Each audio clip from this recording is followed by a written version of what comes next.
हो गया।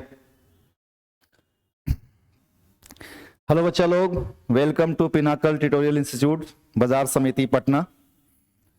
मैं हूं राजेश कुमार और हम लोग जैसा कि पता है एग्जाम जो है बोर्ड एग्जाम 2026 उसी के रिगार्डिंग हम लोग क्रैश कोर्स कर रहे हैं।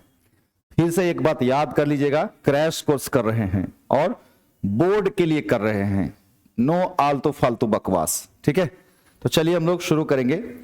और हम लोग पिछले क्लास में कूलम्ब्स लॉ को खत्म कर चुके थे, पार्ट 1 और पार्ट 2 दो वीडियो में मैंने उसको पढ़ा रखा है। ठीक है, आज का जो टॉपिक होने वाला है, तो आज का टॉपिक होने वाला है इलेक्ट्रिक फील्ड।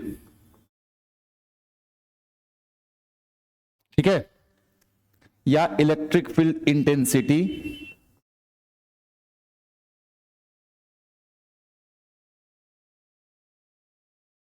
ठीक है, ये टॉपिक 3 है, ये टॉपिक नंबर 3 है, याद रखिएगा। और इलेक्ट्रिक लाइंस ऑफ फोर्सेस ये भी पढ़ेंगे हम लोग। ठीक है ना, आज के क्लास में इलेक्ट्रिक फील्ड या इलेक्ट्रिक फील्ड इंटेंसिटी और इलेक्ट्रिक लाइंस ऑफ फोर्सेस, है ना, ये दोनों चीजें होंगी। तो चलिए हम लोग सबसे पहले इलेक्ट्रिक फील्ड या इलेक्ट्रिक फील्ड लाइंस या इलेक्ट्रिक फील्ड इंटेंसिटी पढ़ते हैं। मैं बता दूं इसका सिंबल जो है ना, ई से रिप्रेजेंट करते हैं इलेक्ट्रिक फील्ड को, और एक वेक्टर क्वांटिटी है तो वेक्टर भी लिख सकते हैं आप। ठीक है ना, तो ये ध्यान रखेंगे, ये सिंबल आप लोग ये याद रखना है कि सिंबल है ये किसका भाई, इलेक्ट्रिक फील्ड का या इलेक्ट्रिक फील्ड इंटेंसिटी का। अच्छा, इसको डिफाइन कैसे करते हैं, पूछने वाली बात है। तो एक काम करो, थोड़ा सा समझने का कोशिश करो, 2 minute.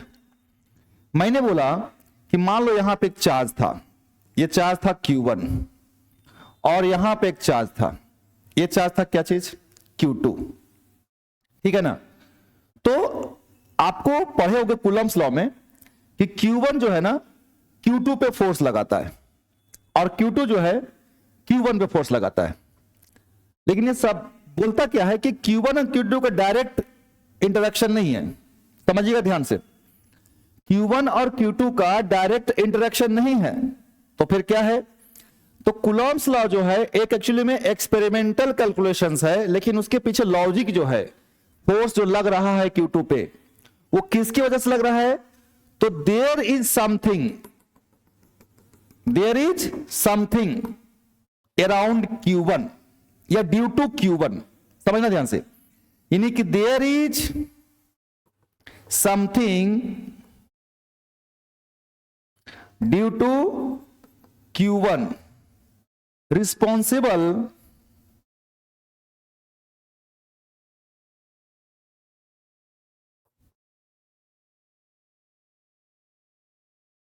For force, responsible to apply लिखता हूं, ज्यादा रखे, responsible to apply force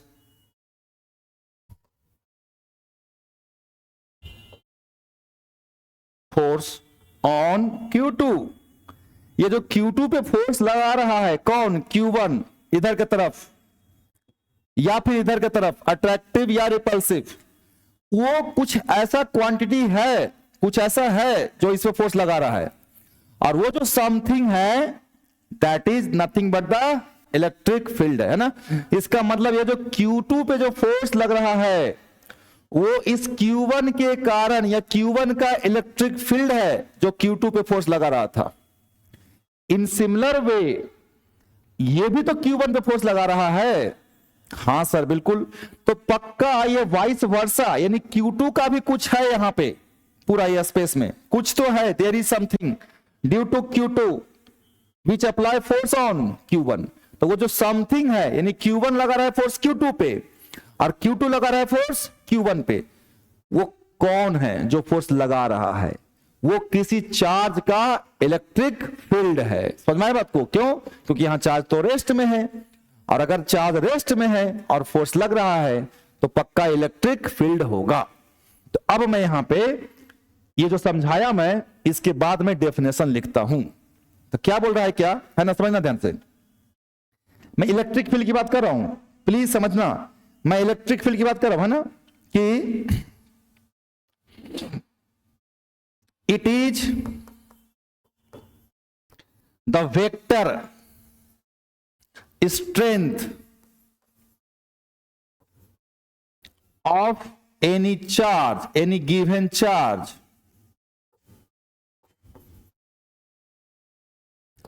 in 3D space, समझना ध्यान से, क्या लिख रहा हूं मैं? It is the vector strength of any given charge in 3D space, ठीक है, in which if any other charge brings or kept, it experience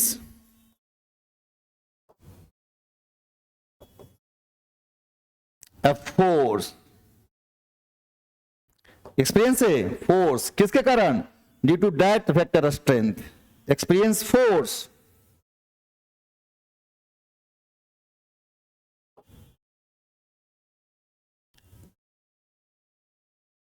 experienced force है ना, due to that vector strength, and it is called, क्या it is, क्या कहलाता है? Electric field. ये क्या कहलाएगा? Electric field. फिर से समझना, क्योंकि यहां पे थोड़ा सा समझना बहुत जरूरी है, ध्यान से. इलेक्ट्रिक फील्ड के बारे में बात कर रहा हूं या इलेक्ट्रिक फील्ड इंटेंसिटी की बात कर रहा हूं. It is the vector strength of any given charge. किसी चार्ज का एक वेक्टर स्ट्रेंथ है, कहां? इन 3D space, in which any other charge brings. अगर कोई और चार्ज रखोगे या लेकर आओगे तो वो उस पर क्या लगेगा? फोर्स लगेगा. किसके कारण? उस वेक्टर स्ट्रेंथ के कारण. और उसी वेक्टर स्ट्रेंथ को ही जो स्पेस में है, जो 3D स्पेस में किसी चार्ज के कारण, उसको क्या बोलते हैं? इलेक्ट्रिक फील्ड बोलते हैं. अच्छा, इसको थोड़ा सा समझने के लिए मैं ऐसा करता हूं. मान लीजिए कि ये कोई चार्ज है, ये देखिए, समझिएगा ध्यान से, ये गिवन चार्ज है. ये क्या है? गिवन चार्ज है. अब इस गिवन चार्ज का अपना एक पूरा एक स्पेस में, देखो 3, मान लो कोई चार्ज है, इस चार्ज का अपना एक वेक्टर स्ट्रेंथ है, मौजूद है. कहां? पूरे 3D स्पेस में. समझ में बात को? यानी इस चार्ज का अपना एक स्ट्रेंथ है सब जगह, ये पूरा एकदम से, ये सब जगह, ये सब जगह, ये सब पूरा एक स्ट्रेंथ है. और अगर इस स्पेस के अंदर कोई हम दूसरा चार्ज लेके आए, मान कौन सा लेके आए? क्यू आए, है ना, तो क्यू पे क्या लगाएगा? ये वाला चार्ज, यानी ये जो स्ट्रेंथ है, ये देखो वेक्टर स्ट्रेंथ है, वेक्टर स्ट्रेंथ है सब. ये क्या लगाएगा? इस पे फोर्स लगाएगा. क्या लगाएगा? फोर्स. ये लगाएगा फोर्स एफ, ठीक है, एफ फोर्स लगाएगा, ठीक है ना. और ये कौन लगाएगा? इलेक्ट्रिक फील्ड लगाएगा, है ना, इलेक्ट्रिक फील्ड लगाएगा. तो क्या बोलता है कि if we kept charge Q, है ना, चार्ज Q है ना, in the field of given charge Q, है ना, देन फोर्स, ये जो फोर्स लग रहा है किस पे? छोटा Q पे. फोर्स ऑन चार्ज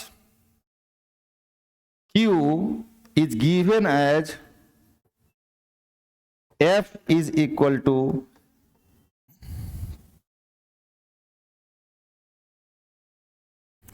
या फिर ऐसा लिखता हूं मैं, इसको चेंज कर देता हूं, ठीक है ना, रुक जाओ.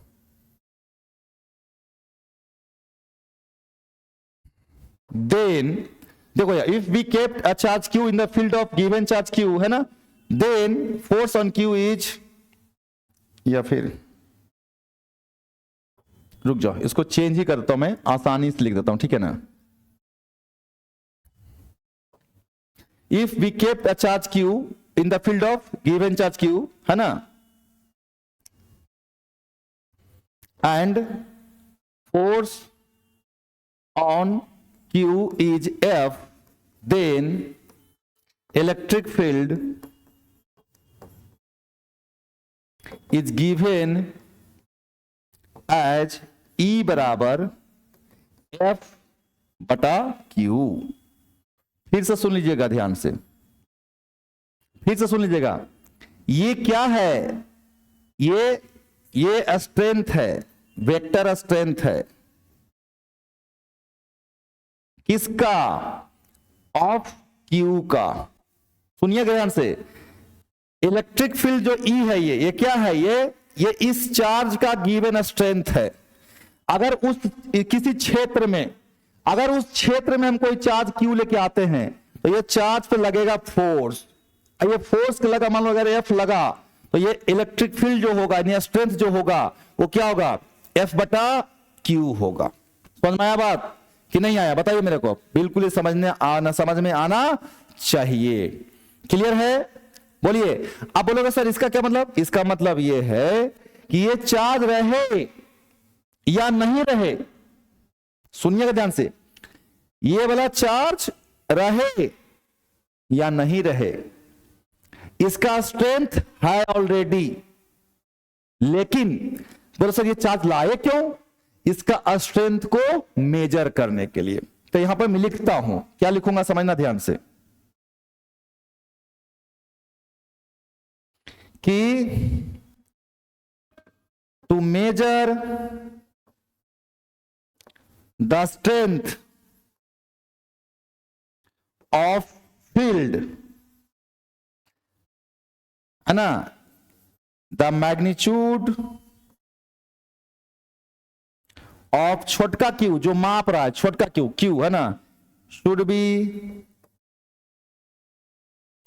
Very very small. ठीक है? And it is called test charge. क्या कहलाता है? Test charge. समझ में आया? क्या कहलाता है? Test charge. क्लियर है? हां सर बिल्कुल क्लियर है। अगर इस टेस्ट चार्ज की वैल्यू, अगर मैं बोलूं तुमको, if test charge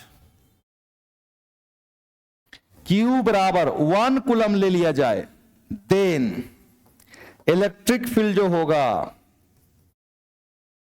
equal to force on plus 1 coulomb होगा। मैंने E जो होगा बराबर जो होगा किसके? F के। ठीक है? यानी जो फोर्स लगा रहा है वही इलेक्ट्रिक फील्ड स्ट्रेंथ है। मतलब अगर किसी चार्ज का मुझे स्ट्रेंथ मेजर करना है, सुनिएगा ध्यान से,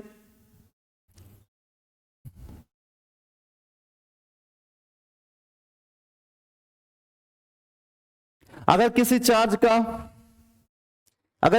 का स्ट्रेंथ मेजर करना है तो बस फोर्स को मेजर कर लो। तो फोर्स को कैसे मेजर करोगे? तो वहां पे कितना चार्ज रख दो? क्यू की जगह पर 1 कूलम चार्ज रख दो। अगर किसी भी फील्ड का स्ट्रेंथ बताना है तो वहां पे 1 कूलम चार्ज को रख दीजिए, और 1 कूलम पे जो फोर्स लग रहा है वही फोर्स इलेक्ट्रिक फील्ड के बराबर हो जाता है। लेकिन अगर वहां पे आपने क्यू चार्ज रखा है, तब अगर इलेक्ट्रिक फील्ड निकालना है तो आपको फोर्स को क्यू से डिवाइड करना होगा। समझ में आया बात को कि नहीं? और एक बात और समझना है कि ये जो टेस्ट चार्ज आप लेकर के आ रहे हो, ये चाहे हो या नहीं हो, इसका फील्ड ऑलरेडी है। ऐसा नहीं कि नहीं है। अगर वहां पे कोई चार्ज लेकर नहीं आएंगे और बोलेंगे कि वहां पे इसका इलेक्ट्रिक फील्ड नहीं है, तो बिल्कुल गलत होगा। वो ऑलरेडी वहां पे प्रेजेंट है। क्लियर है बच्चा कि नहीं? बस हां, अगर हम इस चार्ज को, जो सोर्स चार्ज है, सुनिएगा ध्यान से, ये जो गिवन चार्ज है ना, उसको हम लोग सोर्स चार्ज भी बोलते हैं। ये जो गिवन चार्ज है इसको एक और नाम से जानते हैं, सोर्स चार्ज भी बोलते हैं। अगर इसको हम हटा दें, यहां से मूव कर दें, तो फिर इलेक्ट्रिक फील्ड जो है मोमेंटरली चेंज नहीं होता है। जैसा ही चेंज, मान लो कि इसको क्यू को हटाया तुरंत, तो इस पर तुरंत जाकर के फोर्स चेंज नहीं होगा, कुछ समय के बाद होगा। क्यों? क्योंकि इसका चेंज को यहां तक पहुंचने में कुछ समय लगेगा। यह भी ध्यान रखना है। लेकिन मैं क्या ना बोर्ड में उसको नहीं बता रहा हूं कि बताऊं, नहीं, जरूरी नहीं है, टाइम पास हो जाएगा। ठीक है? टाइम पास हमें नहीं करना है। ओके? अब देखिए यहां पे सुनिएगा ध्यान से आप, है ना, कि इलेक्ट्रिक फील्ड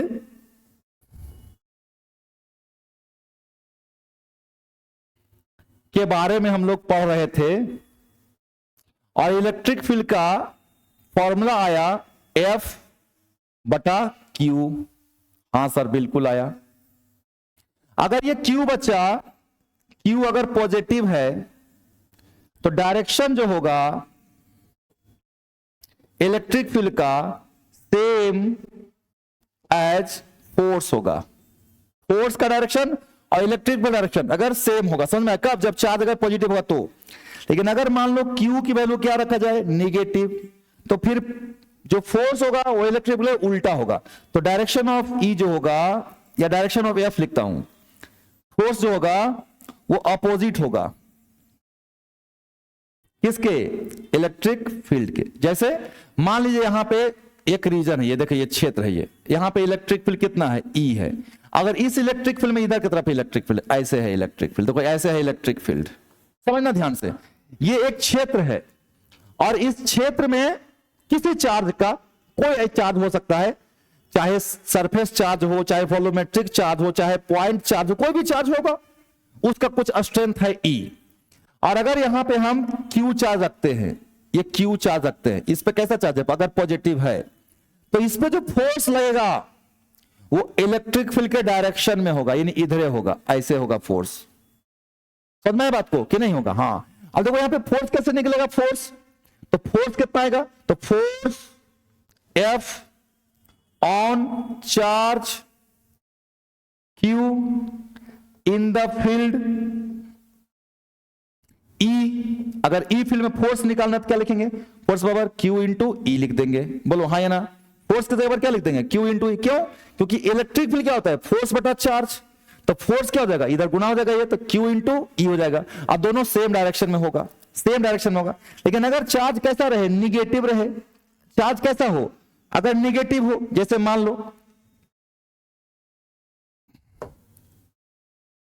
मान लीजिए ये कोई क्षेत्र है, ये यहां पे इलेक्ट्रिक इधर है, ये है इलेक्ट्रिक फील्ड, और अगर यहां पे हम चार्ज रखते हैं -Q,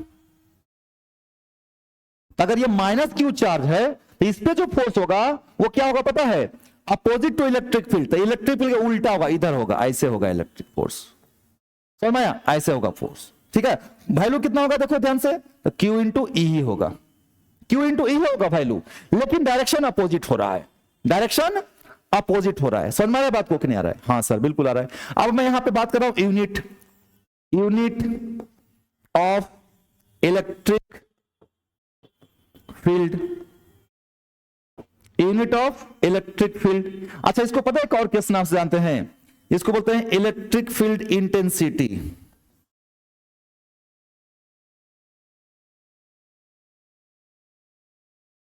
क्या बोलते हैं? इलेक्ट्रिक फील्ड इंटेंसिटी, है कि नहीं है? तो क्या देगा? तो चूंकि E का फॉर्मूला होता है फोर्स बटा Q। हाँ सर होता है, तो इसलिए इसका क्या हो जाएगा? ऐसा यूनिट क्या हो जाएगा? ऊपर फोर्स क्या हो जाएगा? न्यूटन पर कूलम, न्यूटन पर कूलम। आगे जाकर के आप पोटेंशियल भी पढ़ोगे, ठीक है ना? पोटेंशियल भी पढ़ोगे, है ना? तो इसका एक और यूनिट होगा पोटेंशियल में, लेकिन अभी मैं वो नहीं बता रहा हूं। क्यों नहीं बता रहा हूं? क्योंकि उसी समय बताऊंगा, ठीक है? उसी समय बताऊंगा तुमको इसका भी, ठीक है? अच्छा सर, बिल्कुल सर। या फिर बता दो क्या, एक और यूनिट याद कर लो, वोल्ट पर मीटर। आगे पढ़ेंगे वोल्ट पर मीटर, है ना? ये ध्यान रखिएगा। तो ये इसका SI यूनिट हो गया, किसका भाई? इलेक्ट्रिक फील्ड का। तो इसका डायमेंशन भी होगा, बिल्कुल होगा डायमेंशंस। तो डायमेंशंस भी लिखते हैं, डायमेंशंस भी लिख लेते हैं ना, डायमेंशंस भी लिख लेते हैं यहां पे।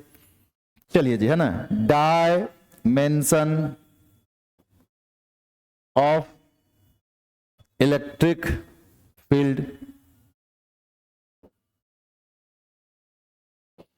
तो E का वैल्यू क्या होता है? फोर्स बटा चार्ज, यानी न्यूटन पर कूलम। तो न्यूटन का डायमेंशन लिखिए, तो क्या लिखेगा? MLT-2। और चार्ज के लिए क्या लिखेंगे? कूलम के लिए करेंट इंटू टाइम ए इंटू टी। आज इसको सोल्व करेंगे तो क्या आएगा, एम आ गया, एल एक ही है तो एल रहेगा, है ना जी, बोलिए हाँ है ना। और टी ऊपर चला जाएगा तो टी के पावर क्या हो जाएगा, -3, और ए ऊपर जाएगा तो क्या आ जाएगा, ए के पावर -1। तो ये ध्यान रखेंगे इलेक्ट्रिक फील्ड का डायमेंशंस, एम एल टी -3 ए -1, ठीक है, याद रहेगा कि नहीं रहेगा बताइए मेरे को आप। तो बस ये इलेक्ट्रिक फील्ड आपका हो गया। और अगर किसी इलेक्ट्रिक फील्ड में कोई चार्ज लेकर के जाएंगे तो चार्ज पे क्या लगेगा, फोर्स, चार्ज पे क्या लगेगा, फोर्स लगेगा, ठीक है ना, कोई दिक्कत नहीं है। तो प्लीज बच्चा लोग किसी भी चार्ज का, यानी गिवन चार्ज या सोर्स चार्ज का किसी जगह पे अगर स्ट्रेंथ मेजर करना है तो वहां पे हम क्यू चार्ज लेके जाएंगे।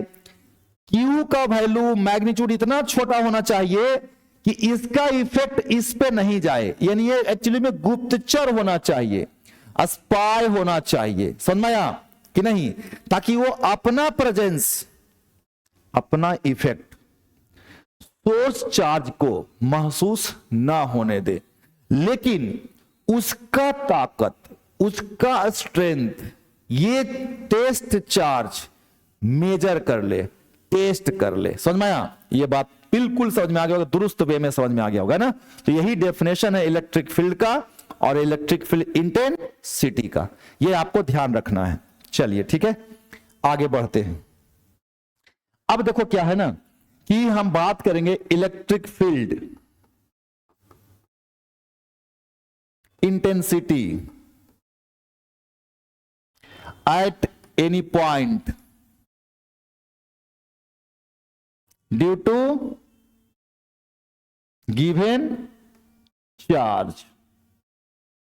बहुत अच्छा, जो डेफिनेशन बताए हैं ना उसको ही तो ध्यान रखना। तो हम क्या करेंगे बच्चा, मान लो यहां पे एक गिवन चार्ज है Q, ये है सोर्स चार्ज, और यहां पे देखो electric field intensity at any point, मान लो हम पॉइंट लिए, यहां पे कोई पॉइंट है P, और यहां से दूरी है ये कितना R, तो लेट कर लेंगे, let a point P, let a point P at a distance R, कहां से, from source charge Q।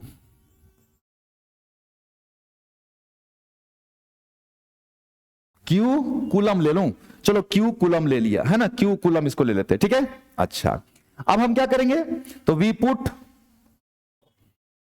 Q naught test charge, Q naught ले लो, Q रहने दो, चलो Q रहने देता हूं, कोई दिक्कत नहीं ना, तुम लोगों को समझ में आ ही जाएगा, है ना, तो Q ही रहने देते हैं, Q नॉट लिखने की जरूरत नहीं है। We put Q charge test charge at P, तो यहां पे रखो Q टेस्ट चार्ज। तो अब क्या करेगा, इस पे फोर्स लगेगा, हाँ सर फोर्स लगेगा, F बराबर F लिखो, तो इसलिए फोर्स ऑन Q किसके कारण, ड्यू टू Q, क्या होता है F बराबर K Q इंटू Q और अपॉन R का स्क्वायर। ये डायरेक्शन ले लेते हैं तो इसका वेक्टर ले ले हम ऐसे, यहां पे वेक्टर ले लेते हैं, R का कौन सा वेक्टर बदले किए थे कि डायरेक्शन के लिए कौन सा वेक्टर यूज करते हैं, यूनिट वेक्टर, बताए थे ना कि डायरेक्शन के लिए क्या करते हैं, यूनिट वेक्टर यूज करते हैं। तो ये ले लीजिए आप, सर ये ले लिए, ये फोर्स लगा ना, अब कितना चार्ज लेके आए थे, Q चार्ज, तो वी नो, इसलिए from definition we know electric field बराबर क्या होता है, F डिवाइडेड बाय Q। अच्छा ये टेस्ट चार्ज जो है ना पॉजिटिव लिया जा रहा है, ध्यान रखना पॉजिटिव टेस्ट चार्ज है, ताकि तुमको कंफ्यूजन नहीं हो। अच्छा देखो ये सब जो है ना कन्वेंशन है, चीजों को आसानी से समझने का तरीका है, आपको एक्स्ट्रा कंफ्यूजन नहीं हो, इसलिए हर जगह पॉजिटिव टेस्ट चार्ज लिया जाता है, कहीं +1 कूलम चार्ज लिया जाता है, कोई दिक्कत नहीं। अगर यहां पे +1 कूलम चार्ज लेते, देखिए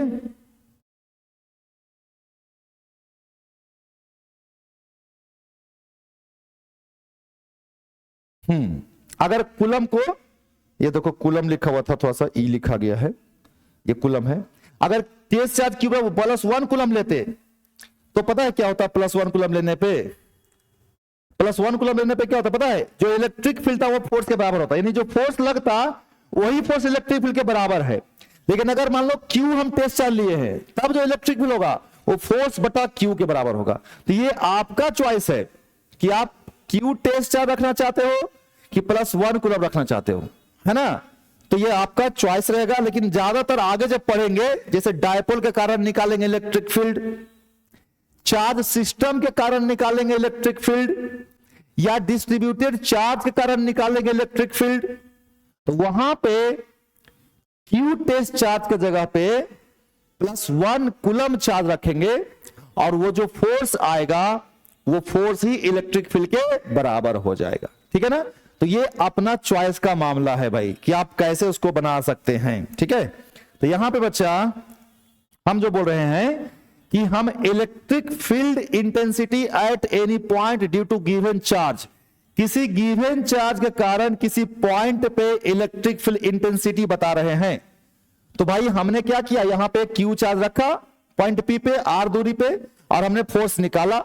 और डेफिनेशन से इलेक्ट्रिक क्या होता है, फोर्स बटा चार्ज होता है। तो हम इस फोर्स को भागा देंगे चार्ज से, तो फोर्स कितना है बताइए, तो के क्यू और अपॉन आर का स्क्वायर, और डायरेक्शन के लिए आर का यूनिट वेक्टर और डिवाइडेड बाय आर क्यू, और ये क्यू से ये क्यू क्या हो जाएगा, कट जाएगा।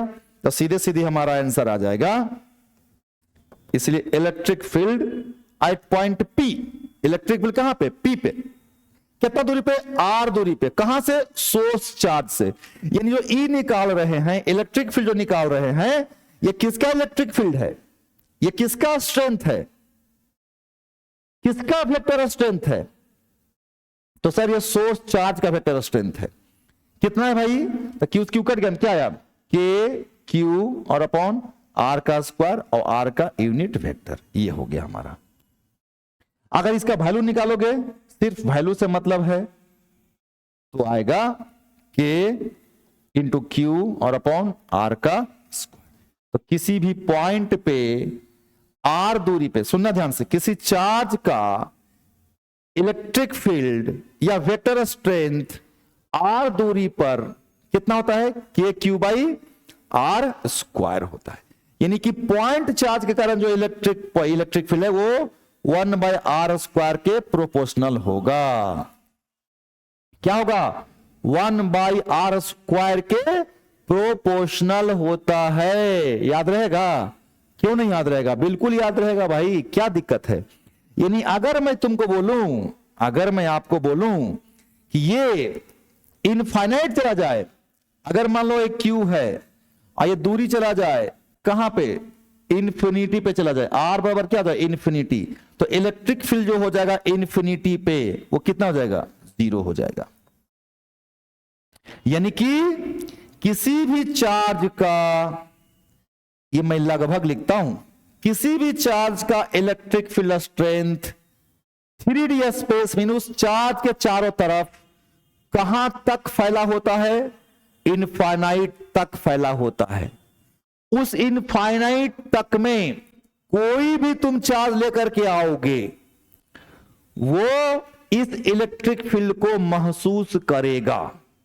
कैसे, फोर्स के द्वारा, क्योंकि उस पे क्या लगेगा, फोर्स। क्लियर है, बहुत बेसिक चीज जानो, एकदम ज्यादा मत जानो बच्चा, ठीक है ना, कोई फायदा नहीं है ज्यादा जानने से। बहुत कम समय है, बहुत ज्यादा सिलेबस पढ़ना है, तो शॉर्टकट में ही निपटाएंगे हम लोग, है ना। अच्छा, अब हम लोग क्या करेंगे आगे, इसके इलेक्ट्रिक फील्ड तो डेफिनेशन देख लिए, इलेक्ट्रिक फील्ड का फॉर्मूला देख लिए पॉइंट चार्ज के कारण, इलेक्ट्रिक फील्ड का वैल्यू देख लिए, इलेक्ट्रिक फील्ड का यूनिट्स देख लिए, इलेक्ट्रिक फील्ड का डायरेक्शंस भी देख लिए। तो अब क्या जानेंगे हम लोग, तो अब जानेंगे इलेक्ट्रिक फील्ड लाइंस। उसके बाद पढ़ेंगे motion of charge in electric field. वो भी कैसा electric field, uniform electric field. कैसा electric field, uniform electric fields के बारे में, ठीक है ना। तो चलिए हम लोग आगे बढ़ते हैं, और हम लोग का हेडिंग रहेगा electric field lines. Electric field lines, ठीक है बच्चा। या electric lines of forces. Clear है ना? ये इलेक्ट्रिक फील्ड लाइंस या इलेक्ट्रिक लाइंस ऑफ फोर्सेज, ये क्या होता है बताइए मेरे को आप। तो इसको it is the geometrical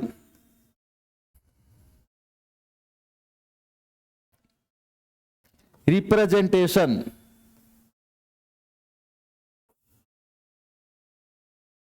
of strength of किसका? Source charge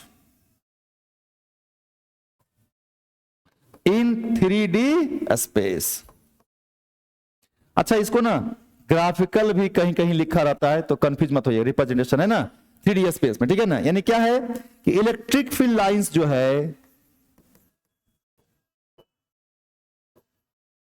are imaginary lines, imaginary lines है ना, विच रिप्रेजेंट्स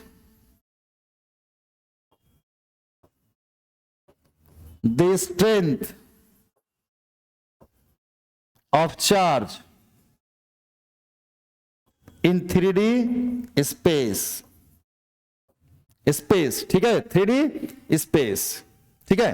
अच्छा, ये क्या बोलता है कि these lines are continuous lines which starts from positive charge and ends at negative charge।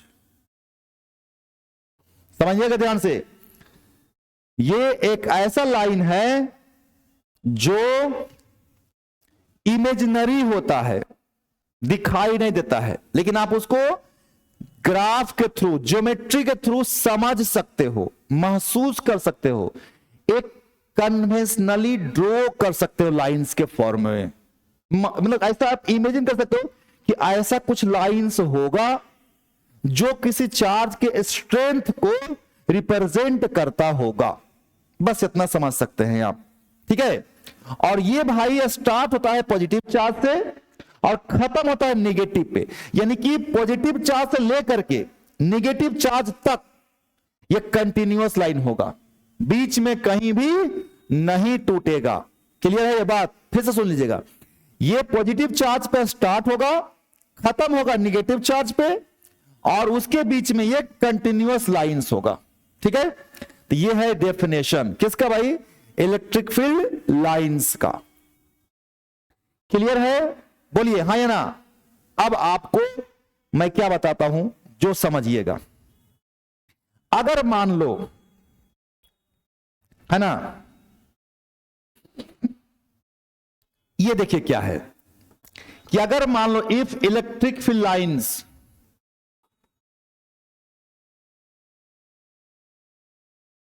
Are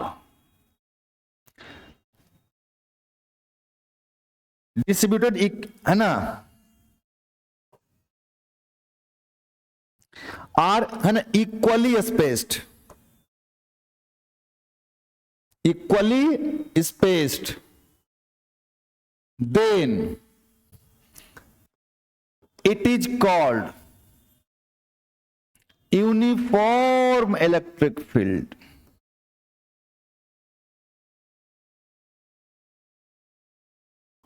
equally spaced का मतलब लाइंस बना दो, क्या दिक्कत? लाइंस तो जानते हो तुम लोग, हाँ, लेकिन तुम बोले सर पॉजिटिव नेगेटिव कहां लीजिएगा, तो अभी मैं बताऊंगा, ठीक है ना। ये जो है ना पॉजिटिव से स्टार्ट होगा, नेगेटिव को खत्म होगा, ये सारा प्रॉपर्टी है, तो प्रॉपर्टी में हम लोग देखेंगे, ठीक है ना। इसके लिए टेंशन नहीं लेना है, थोड़ा सा है ना समझने से काम है।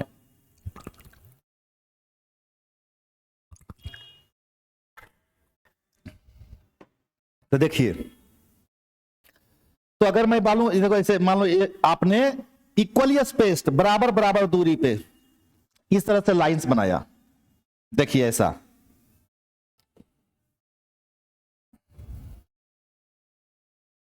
इस तरह से। और ये क्या चीज को रिप्रेजेंट कर रहा है? इलेक्ट्रिक फील्ड को रिप्रेजेंट कर रहा है, ऐसा।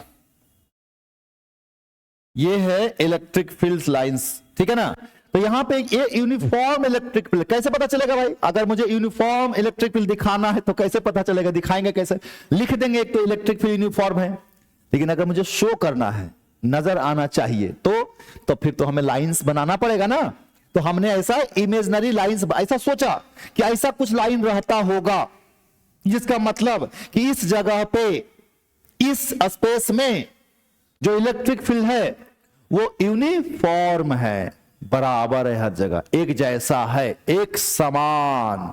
मतलब भाई अगर यहां पे हम पॉइंट्स ले ले, मान लो यहां पे कोई पॉइंट्स ले लिए ए, यहां पे हम पॉइंट्स ले लिए बी, अगर इधर पॉइंट्स ले लिए सी, तो क्या समझेंगे? तो समझेंगे कि इलेक्ट्रिक फील्ड जो ए पे होगा वो बराबर होगा किसके? इलेक्ट्रिक फील्ड बी पे, बराबर होगा इलेक्ट्रिक फील्ड सी पे, इस तरीके से। ये है ए पे इलेक्ट्रिक फील्ड, बी पे इलेक्ट्रिक फील्ड, सी पे इलेक्ट्रिक फील्ड क्या होने वाला है? बराबर रहने वाला है। समझ में आ रही बात को? तो ये हो गया यूनिफॉर्म, एक जैसा, यानी कि यहां से यहां तक जाएंगे तो कोई भी चेंज नहीं होगा। मान लो अगर मैं तुमको यहां से यहां तक गया, यहां से यहां तक कितना दूर गया? डी आर गया। अब मान लो इलेक्ट्रिक फील्ड यहां से चेंज कितना हुआ? डीई, तो क्या लिखेंगे? डीई बटा डी आर, जीरो लिखेंगे। क्यों लिखेंगे जीरो? क्योंकि चेंज हुआ ही नहीं है। यहां का इलेक्ट्रिक फील्ड, यहां का इलेक्ट्रिक फील्ड क्या है? सेम है। तो डीई क्या है? Change in electric field. और डी आर क्या है? डिस्प्लेसमेंट। भाई तो डिस्प्लेसमेंट तो हुआ है, बट डीई की वैल्यू क्या है? जीरो है ना। यहां डीई जो है चेंज इन इलेक्ट्रिक फील्ड,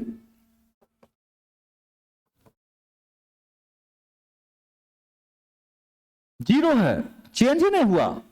तो ऐसा लिख सकते हैं यूनिफॉर्म में, कोई दिक्कत नहीं है। दिक्कत है? अरे नहीं है यार, बोलो नहीं है सर, बिंदास। यस, कोई दिक्कत नहीं है किसी को।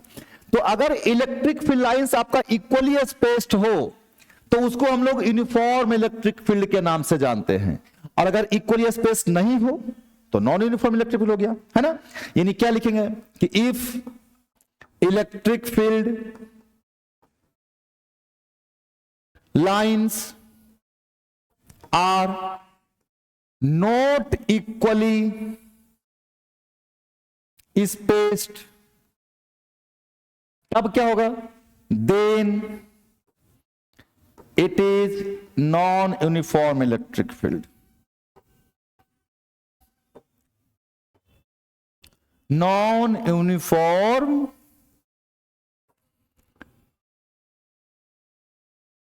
Electric field, non uniform electric field होगा। सुनिएगा ध्यान से, नॉन यूनिफॉर्म इलेक्ट्रिक फील्ड होगा, ठीक है ना।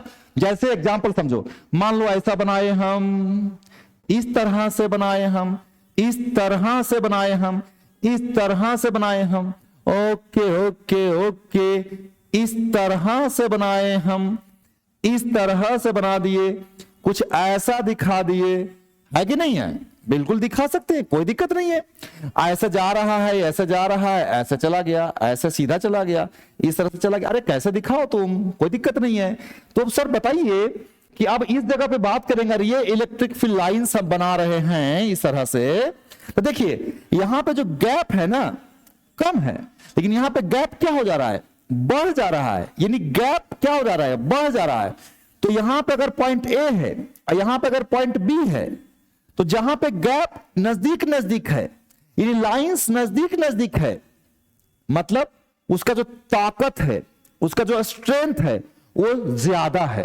लेकिन अगर मान लो दूरी दो लाइन के बीच में बढ़ रही है, मतलब यहां पे दूर दूर पे लाइंस है, तो यहां पे जो स्ट्रेंथ है इलेक्ट्रिक फील्ड का वो कम है।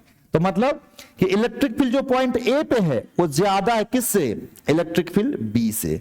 यानी इक्वल तो नहीं है ना, इक्वल तो नहीं है ना, तो क्या कहलाया? नॉन यूनिफॉर्म कहलाया। यहां देखो, मान लो यहां पे पॉइंट है ए, यहां पे पॉइंट है बी, यहां पे पॉइंट है सी। देखिए ए पे जो है ना, फिर से ए के पास जो लाइंस के बीच की दूरी देखिए, और सी के पास लाइंस के बीच की दूरी देखिए तो एक जैसा दिखेगा। समझना ध्यान से, ए के पास आप लाइंस के बीच की दूरी को आप ऑब्जर्व करिए, सी के पास लाइंस के बीच की दूरी को आप ऑब्जर्व करिए, एक जैसा दिखेगा। लेकिन आप बी के पास की दूरी को ऑब्जर्व करिए लाइंस के बीच का, तो बहुत ज्यादा दिखेगा, ठीक है ना। तो यहां पे क्या हुआ होगा, इलेक्ट्रिक फील्ड घट गया होगा, स्ट्रेंथ कम हो गया होगा और फिर स्ट्रेंथ बढ़ गया होगा। तो क्या लगेगा तुमको कि ए के पास का स्ट्रेंथ और सी के पास का स्ट्रेंथ लगभग बराबर है, लेकिन बी के पास का जो स्ट्रेंथ है वो ए और सी से कम है। तो इसको लिख सकते हो कि इलेक्ट्रिक फील्ड स्ट्रेंथ जो ए का होगा वो इक्वल होगा किसके, सी के होगा, सी के कि नहीं, हाँ सर। लेकिन ये दोनों जो होगा ज्यादा होगा किससे, बी से। तो इलेक्ट्रिक फील्ड कहां का, बी से, है कि नहीं है। ये है नॉन यूनिफॉर्म इलेक्ट्रिक फील्ड। ये क्या है बताइए, नॉन यूनिफॉर्म इलेक्ट्रिक फील्ड है। क्लियर है बच्चा कि नहीं, बताइए, बोलो जल्दी फटाफट। क्लियर है ना, एकदम बिल्कुल क्लियर होना चाहिए, ठीक है ना। थोड़ा सा भी डाउट नहीं होना चाहिए कि कोई दिक्कत है, नहीं ना। तो बिल्कुल अगर डाउट रहेगा तो गड़बड़ वाली बात है, और डाउट नहीं अगर होगा तो बहुत अच्छी बात है, ठीक है ना। तो ये था क्या, uniform and non uniform electric field. समझ में आ रहा है बात को कि नहीं। और इस वीडियो को हम लंबा नहीं करेंगे क्योंकि ये वीडियो बहुत ज्यादा लंबा हो जाएगा, ठीक है ना। तो इसी में अब हम पढ़ाएंगे अगला लेक्चर में, क्या अगला लेक्चर में पढ़ाएंगे प्रॉपर्टीज। समझिए कि ध्यान से, क्या भाई कहां गया, पीछे जाओ पीछे जाओ पीछे जाओ, हाँ पीछे जाओ थोड़ा सा। ये है electric field lines, oh sorry sorry sorry sorry sorry यार, करंट को हटाओ, करंट को हटाओ, हाँ और इधर आओ, हाँ तो यहां पे आ जाते हैं और इसको थोड़ा सा नीचे करते हैं। तो ये इलेक्ट्रिक फील्ड लाइंस जो हम पढ़े हैं, तो इलेक्ट्रिक फील्ड लाइंस का प्रॉपर्टीज, क्या चीज, properties of electric field lines. और दूसरी बात क्या, दूसरी बात ये कि motion of charge in uniform electric field. ये दोनों का मैं अलग वीडियो बना दूंगा ताकि ये वीडियो लंबा नहीं हो ज्यादा, ठीक है ना, ये ध्यान रखना है। ओके, तो बच्चा लोग हम लोग जो है यहीं पे इसको खत्म करते हैं, ठीक है ना। आप लोगों से मेरा रिक्वेस्ट रहेगा कि प्लीज आप लोग इसको लोगों तक पहुंचाइए, और कमेंट खुला हुआ है मेरा, मुझे गाली भी दोगे तो चलेगा, कोई दिक्कत, लेकिन गलत सलत नहीं पढ़ो, तुम लोग अच्छे से पढ़ो, ठीक है ना।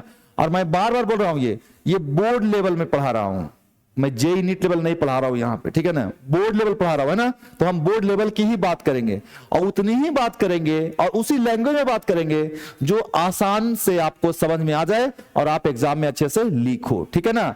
बाकी पढ़ने के लिए तो यार बहुत, एक ही चीज को कहने का तरीका बहुत तरह से हो सकता है, ठीक है ना, और बहुत वे में, बहुत स्पेशल केसेस के लिए कहा जा सकता है, ठीक है। Okay, thank you very much.